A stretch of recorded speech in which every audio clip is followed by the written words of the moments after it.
Greetings, YouTube, LMS Tactical.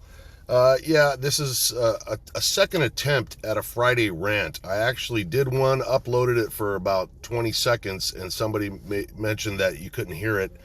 I had the air conditioner on in the truck, which is quiet to me, but it's right behind the phone. So here we are a couple hours later. There's no way I'm going to be able to replicate it. I don't even remember what I was talking about. I'll just try. And I got a guy next to me sitting here with his speaker full blast, and I'm not moving. So we'll give it a shot. I basically was talking about sort of the state of affairs politically in America, and just ranting about a few things. I'll try to draw from my memory in no particular order. I did say that as a disclaimer, I don't watch the news. I haven't watched the news since the election, the alleged election. I know I should stay aware of what's going on, but right now, you got to know your limitations. And right now, I don't have the stomach to see that this fake administration in a White House that in a clearly stolen election. I just can't watch it. So someday I'll be able to acclimate and I'll be able to watch it again without having an aneurysm. In the meantime, people do send me news things via email and other social media, so I do hear a few things. One of the most recent was this $25,000 reparations thing that they're considering. I guess they want to give everybody, I may be off a little bit, but they want to give every African American $25,000 or whatever, and then that'll solve all of the racial discrepancies in this country, and everybody will go on to live a happy multicultural life. It's all horse shit. Look what happened in South Africa. You guys know how I feel about the bullshit theory of paying for the sins of your fathers. It's never worked. It never will work. You're never going to get a guy like me who had no ancestors at all on this continent during any times of slavery or Jim Crow. You're never going to get a guy like me to be okay with it. While my relatives were being slaughtered in concentration camps, I don't remember Germany ever paying any reparations. Oh, but you get to live with white skin, so you get that benefit. I know, but you get extra points when you apply for a job because of the color of your skin, and so on and so forth. So, it's all bullshit. It's just another way to tear down that structure in America that was sound and replace it with loose sand of communism and socialism, which has never succeeded, never will. I wonder sometimes how these people that voted for Biden, how do they feel about the fact that he's been in office for about 2 months now and hasn't addressed the nation? I mean, how weird is that you got this administration that refuses to let the guy speak because they know that he can't form a sentence or a thought. It's all he can do to read a teleprompter without fucking it up.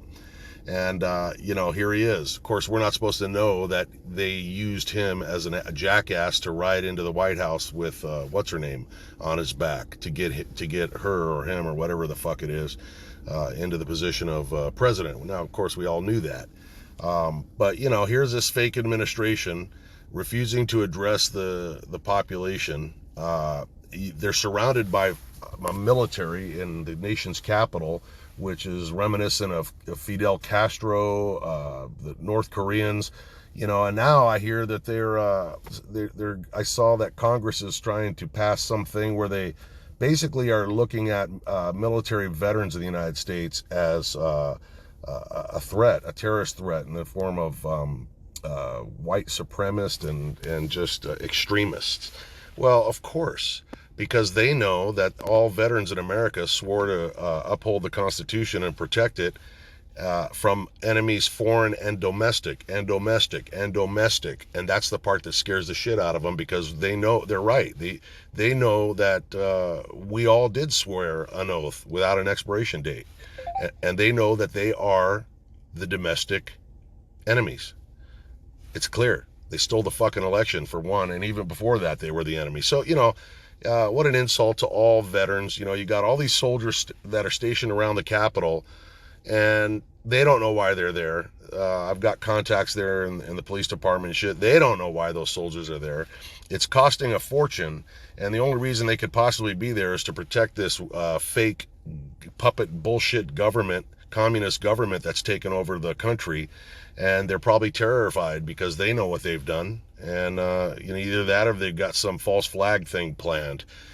Conspiracy? We'll see. I don't know. I don't trust these fucking people. There are still human beings that swear that Trump ordered everybody to the Capitol to fucking take it over, regardless of the fact that they could just watch the video and see what he said and themselves, and that all of that intelligence that came out that we were all aware of for 2 or 3 weeks before that, the 6th, doesn't matter. Reality and agenda are two different things with these people.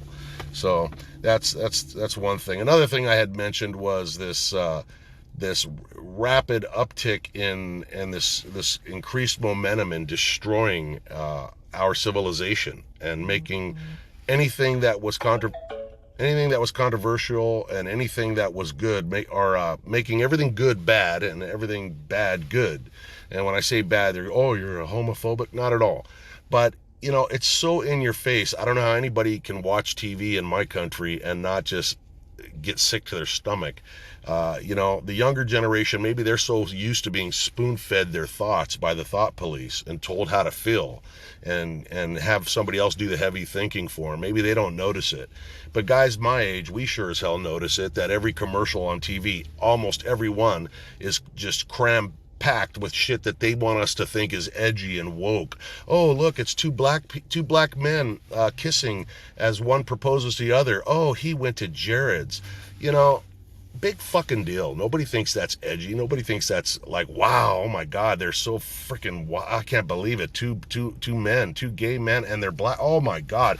The other one is they want to throw in on the next commercial is going to be, it's just one after the other.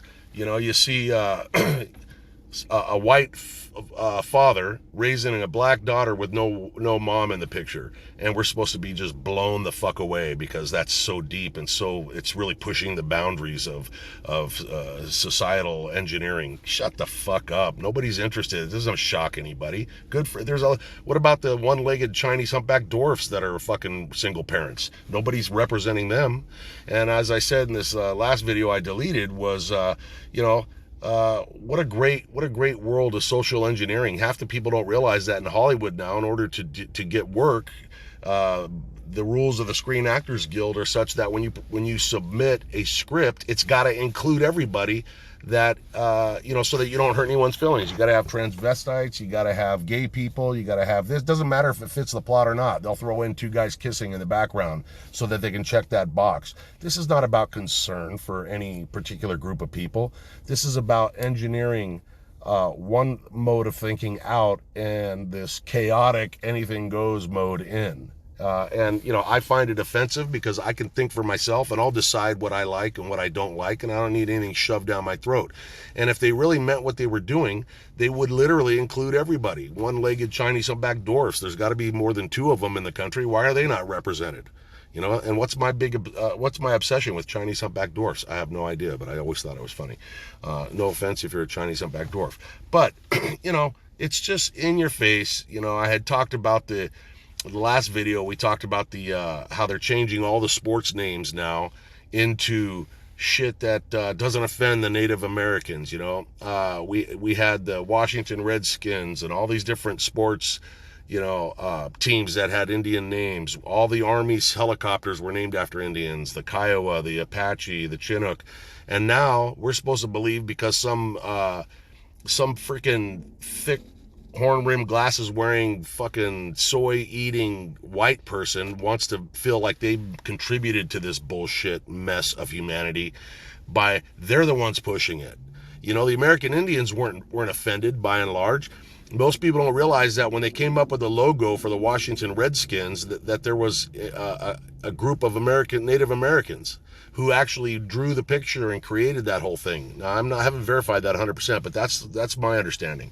And I always wondered why it looked so awesome and handsome and so real, And let's face it, if you don't name a sports team or a military aircraft after something weak, like the Washington Q-tips versus the Iowa butterflies, you want something strong and honorable and something proud. And so I got to believe most of the Native Americans were happy and proud to have their people represented.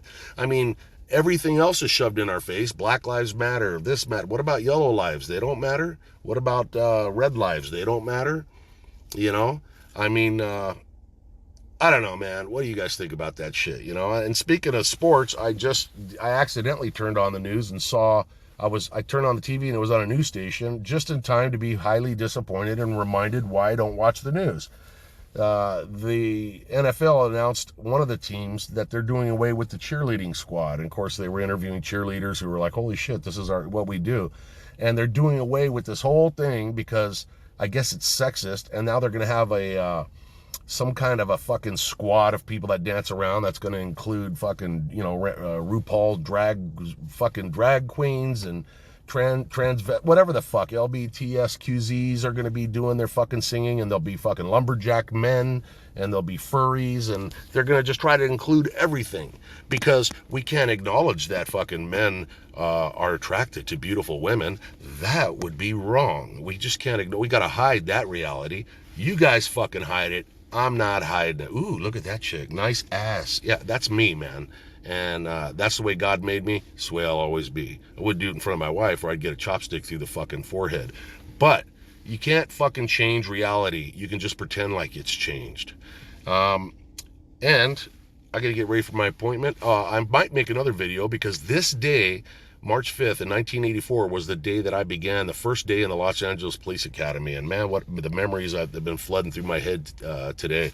But maybe I got enough time. It's not a long video, but I'll talk a little bit about it for anybody that's interested in, nostalgic police type shit.